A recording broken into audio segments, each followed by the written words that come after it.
Moins d'une semaine après sa prestation de serment, le nouveau Premier ministre italien s'est rendu à Bruxelles. Et si Enrico Letta est de ceux qui veulent faire plus pour la croissance, il promet de maintenir le pays dans les limites des 3% de déficit.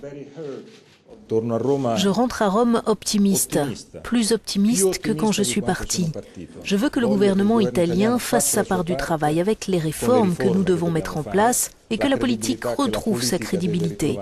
En même temps, l'Europe doit être vue par les citoyens comme étant porteuse de réponses positives, avec une compréhension de la fatigue sociale qui est vécue en ce moment.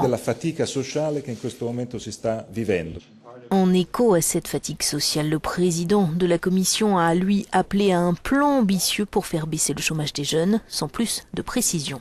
Il nous faut aller au-delà de la politique de correction des déficits par des mesures vigoureuses de réforme pour la compétitivité de nos économies et aussi pour des mesures qui puissent, dans le court terme, relancer l'espoir, notamment pour les jeunes.